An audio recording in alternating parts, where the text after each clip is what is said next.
This town wasn't on the map. Eldridge Hollow, where time stopped in 1923, at the center of it stands the Hollow Inn, built in 1892. They say the walls whisper at night, and some rooms remember what was buried, and once you check in, even second pause, complete silence. It never lets you leave. In the fog-shrouded valleys of Northern California, nestled between ancient redwood forests and forgotten gold rush trails, lies a tiny town called Eldridge Hollow. Population 347. It's the kind of place where time didn't just slow down. It stopped. Crumbling Victorian houses lean over cracked streets. A lonely diner serves greasy burgers to passing truckers. And the air always smells faintly of damp earth and pine. But the real heart of Eldridge Hollow's darkness beats inside the Hollow Inn, a sprawling three-story hotel built in 1892 during the height of the mining boom.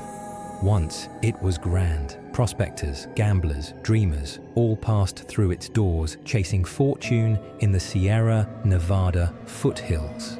But fortune has a price. Legend says the original owner, Elias Hawthorne, struck gold and lost his soul. They say he murdered his business partner in a fit of greed and buried the body beneath the inn's foundation. And the building never forgot.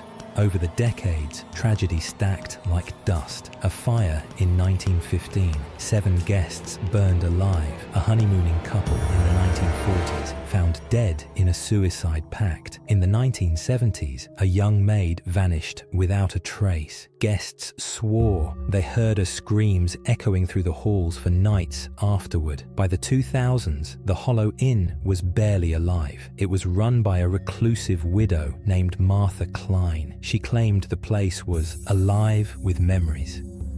It was a stormy October evening in 2023 when Sarah Jennings and her fiancé, Mark Thompson, found themselves driving into Eldridge Hollow.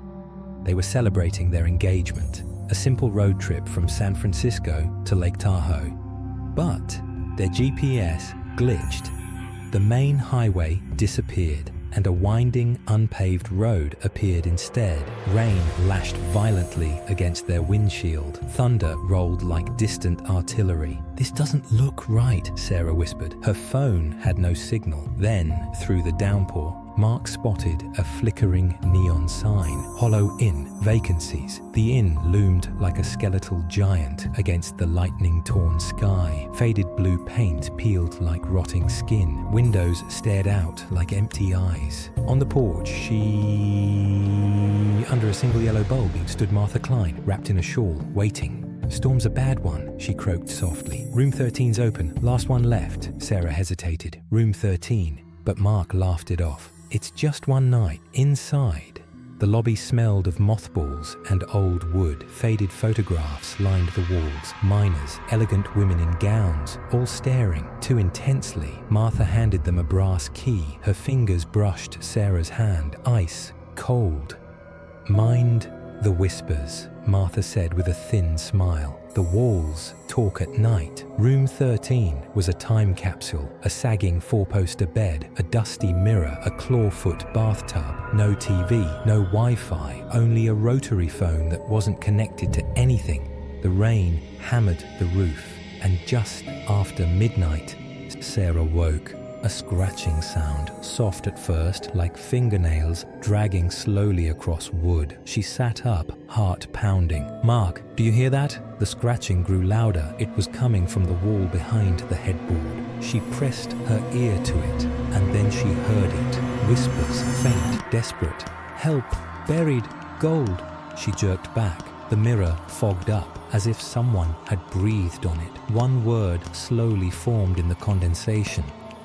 "Leave." By morning, they tried to go, but the storm had washed out the only road. They were stuck. Martha served them watery coffee and told them more stories about burned shadows in the attic, about the maid who still wandered the halls. "Ghosts don't forget," Martha whispered. "They wait." That night, The terror escalated. Objects moved on their own. The bathtub filled with murky water, then drained, revealing handprints. Mark recorded audio on his phone. Playback revealed whispers layered beneath static. Mine, all mine. And a woman sobbing. When darkness fully fell, the shadows began to stretch, growing taller, thicker. The bed shook violently. Something grabbed Sarah's ankle, icy fingers dragging her toward the edge. In the mirror, they saw reflections that weren't theirs. A miner with hollow eyes, a woman with empty sockets, mouthing, "Help me." They barricaded the door, but the whispers turned into screams. Buried alive. Gold for blood. The wallpaper peeled back on its own, revealing scratches in the plaster. Names, dates, please. When dawn finally broke, the silence returned. They confronted Martha. "What is this place?" Mark demanded. She smiled sadly. "The inn feeds on secrets," she said. "Yours will join the others." And that's when Sarah realized Mark's engagement ring. A family heirloom stolen from a grave. The inn knew, the ghosts knew, and they weren't finished yet because the road was still gone. And something inside the hollow inn was still waiting, with the road still impassable, and their car swallowed by mud. Sarah and Mark had no choice but to survive another night inside the hollow inn. Martha's words lingered in the air like funeral smoke. The inn chooses who stays. Dinner was cold. The stew tasted metallic, almost spoiled. And though Martha claimed there were no other guests, they began seeing them. A shadow at the end of the hallway, a child's laughter from an empty room. Desperate for answers, Mark searched the inn's forgotten library. Dust, thick as ash, coated the shelves. He found a journal, dated 1892, Elias Hawthorne's handwriting. "The gold cursed me. Partner's ghost demands repayment. Buried him deep." But he claws back.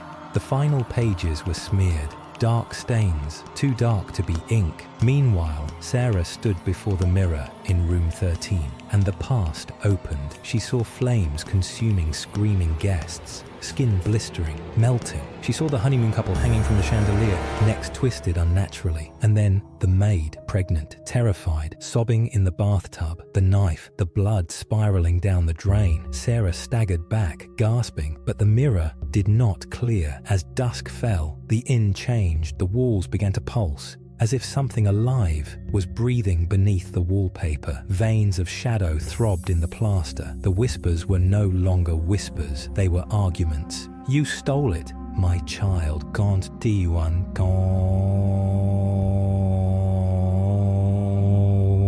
Invisible hands yanked Sarah's hair, braiding it tightly until her scalp bled. Mark was thrown against the wall, bruises forming, perfectly shaped like fingers. They ran to the back door, it sealed shut, windows frosted over, words forming in ice. "Stay, confess." In terror, Mark broke. The ring, it came from my grandmother. She bought it from a pawn shop connected to a murder in the 1920s. The air shifted, furniture lifted from the floor, suspended, then crashed violently around them. He appeared, Elias, spectral, towering, miner's hat glowing faint red, pickaxe dragging sparks across the floor. "Gold for blood." He swung. The axe split the bedpost in two. Sarah fled to the bathroom, but the bathtub was overflowing, not water, crimson. The maid rose slowly from the surface, flesh decayed, bones exposed. "Join me." Her skeletal hands wrapped around Sarah's wrists, burning, leaving blisters shaped into a single word, murderer. They fled upward to the attic, where charred skeletons huddled in corners. The bones rattled, then assembled, grotesque shapes crawling toward them. The entire inn trembled. Below, the basement tunnel exploded open. Spectral miners poured out, faces crushed inward, pickaxes scraping across stone, cornered in the lobby. All of them gathered, Elias in front, the weeping maid, burned souls crackling in phantom flames. "Your secrets bind you here," Mark screamed. "Aimati kaichen anaydanni gan gradafwan anay tueti turfuan kain thriwan gofuai." Quan Ketantian, Giasko Marine Hendizi Ko Hendiustimai. Wensmain and Kukajums. Then in the fireplace, it melted instantly, releasing a shriek that shattered every window. The ghosts howled in unison, spiraling into a vortex of darkness, pulling at their souls. Sarah, through tears, whispered a childhood prayer. The vortex faltered. Dawn broke through storm clouds. Sunlight pierced the inn. The spirits screamed, dissolving into the walls. Silence. Martha found them at sunrise, curled on the floor, alive, barely. You paid the toll, she said softly. The road cleared. They left. But Hollow Inn did not release them fully. Back in San Francisco, the whispers followed, in mirrors, in dreams. Objects moved in the night. The inn had let them go, but pieces of them remained buried there. And travelers still report scratches, whispers, apparitions. Some never leave because the walls remember everything. The Crimson Stain of Room 78, 11 Labs horror narration version. In the dusty heart of Jamestown, California, stands the National Hotel. Built in 1859, brick walls soaked in gold rush blood. Locals avoid speaking its name after dark because the hotel does not house ghosts, it devours. Emily Carter arrived one autumn night in 2024, a solo traveler, tired, unaware. The desk clerk, Harlan, handed her a key. Room 78. Flo's old suite, he muttered. She don't like company. Around midnight, fabric rustled. Emily opened her eyes. Her clothes were scattered across the room, as if thrown in rage. Then doors slammed down the hallway. Lights flickered. Darkness swallowed the room. In her phone's flashlight beam, she saw it. A lady in white, floating inches above the floor, hair covering her face, arms reaching, her head snapped upward, eyes like black voids. He took it. My life, my child. The mirror frosted over. Stay with me. The ghost glided closer, her throat split open, spectral blood dripping, a jagged scar across pale flesh. Flashbacks tore into Emily's mind. Flo, pregnant, murdered in this room by her lover, Jedediah, throat slit, body dumped in a mine shaft, but her spirit remained, searching, raging. The bed shook violently. Skeletal fingers emerged from beneath the mattress. Jedediah's hidden remains, grasping at Emily's ankles, drawing real blood. Flo hovered above her, hair whipping violently, mouth stretching impossibly wide, rows of sharpened teeth. A baby's cry pierced the air, then multiplied, a chorus of lost souls. Emily screamed apologies. The room exploded into chaos, drawers flying, combs embedding in walls. Flo's essence flooded into her veins, forcing her to relive the murder, knife at her throat, warm blood pooling. By dawn, silence. Emily escaped, but she was not alone. At home, clothes fall from closets, doors slam. In mirrors, Flo watches. And years later, Room 78 gained another ghost, a modern woman, eyes wide, forever terrified. If you hear fabric rustling in the dark, it's already too late. Emily believed leaving the National Hotel would end it. She was wrong. The Crimson Stain had followed her home, back in her San Francisco apartment. Weeks later, it began softly. Closet doors rustling at 3 a.m., footsteps where no one stood, whispers too faint to understand. She blamed trauma, she blamed sleeplessness, but Flo was not finished, and she did not come alone. The mirrors were first, every reflective surface fogged, even in dry summer heat. And within the mist, faces formed.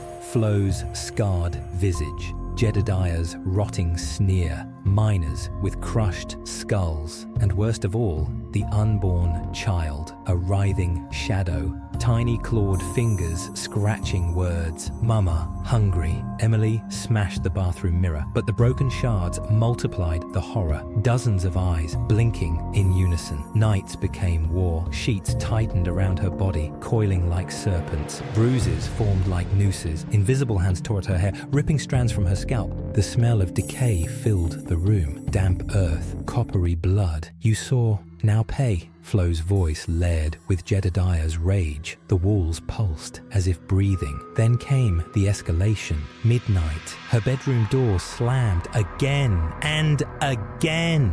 Lights exploded in showers of glass. Furniture lifted. The couch spun mid-air. The coffee table launched toward her. A lamp cord whipped around her throat. Squeezing, she felt the knife. Flo's final moment. Inai.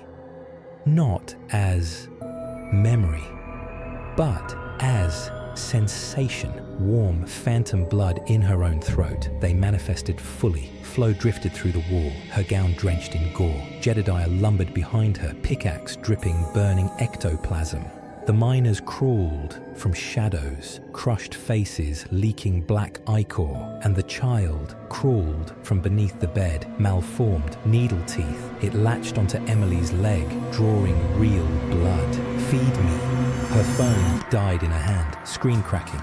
Revealing Flo's grin, the temperature plummeted. Ice formed across her skin. Knives flew from the kitchen. Books opened themselves. Die with us. Desperate, she scattered salt in a circle. For a moment, the ghosts recoiled. Then the salt lifted, turning to razors, pelting her skin. Flo embraced her, forcing her to relive every death tied to that hotel. Buried miners, hanged thieves, poisoned guests, each agony becoming hers. The child climbed her body, claws digging toward her heart. Mine now, she felt her memories draining, her essence fading. Jedediah swung his pickaxe. The blow passed through, but her ribs cracked anyway. Dawn broke. They faded, but Flo whispered, "We'll return stronger." Months later, Emily vanished. Her apartment was found silent, clothes in bloody piles, walls etched with frantic scratches. They say room 78 now holds another ghost, a modern woman, eyes wide, forever terrified. If you hear fabric rustling in the dark, it's already too late. The Cecil Descent, Alex's final broadcast. Alex thought leaving the Cecil Hotel would sever the darkness. Instead, it followed him. Echo Park. February, rain tapping endlessly. His podcast went viral. Millions listened, but fame brought no safety. The Bis had just The mirrors changed first. His reflection melted, skin peeling like wax. Behind him, Richard Ramirez grinning, Elisa Lam staring, water dripping from empty eyes. "We see you now." He smashed every mirror. They reassembled overnight, forming mosaics of mutilated bodies. The pounding began from inside the walls, not knocking, clawing, doors twisted shut, lights exploded into darkness. And then Ramirez appeared skeletal, sulfur breath, forcing Alex to relive murders as if he were the victim. Knives slicing his own flesh, phantom blood soaking his floor. The dead poured from vents, suicides with shattered limbs crawling up walls, whispering, "Jump." Water erupted from faucets. Thick. Rotting. Alive, hands dragged him under. He saw Elisa's final moments, the black dahlia reassembling in murky liquid, barbed wire stitching through flesh. He inhaled decay, coughing up pieces of something that should not exist. Pascon crept in. His hands carved symbols into his own skin. Pentagrams, coordinates, his voice layered with others in recordings. "Come back, feed us."